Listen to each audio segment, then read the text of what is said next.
Hadjar shook his head, trying once again to push the pain as far away as possible. But with each new headache, it got harder, as if the sudden onslaughts were only getting worse. And it wasn't just the pain. After each headache, Hadjar felt like he was falling somewhere, and he couldn't even tell where. He just... "I don't sense the energy of the world river coming from you," a heavy voice intoned, pulling the general out of the maelstrom of his own pain and doubt. As Hadjar looked at the source of the voice, he nearly pulled his sword from its sheath.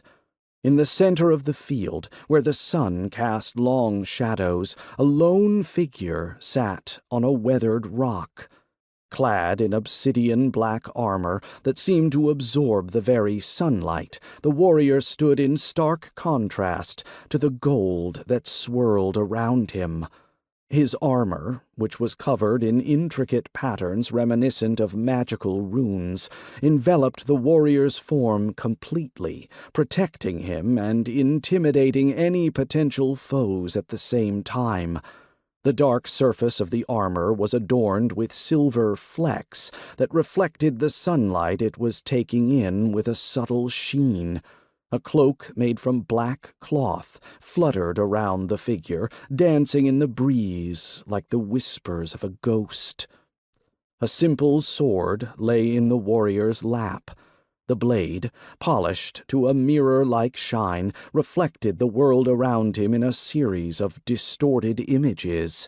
Its hilt, decorated with fine carvings that gleamed in the play of light and shadow, seemed to be an extension of the warrior's own hand. The sword bore the marks of countless battles, and its perfectly straight and smooth edge testified to the skill of its owner, who had not dulled or destroyed his blade, even after many battles. The warrior's dark eyes seemed to be observing his surroundings carefully, radiating a cold vigilance and calm. Strands of raven hair peeked out from under his hood, cascading down like a waterfall of darkness.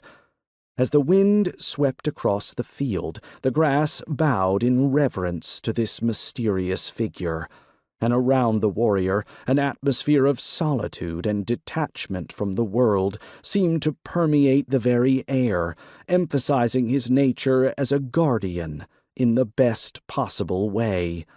But that wasn't why Hadjar was off balance. A fleeting sensation had pierced his consciousness with a red-hot sting after the first glance he'd taken at the figure.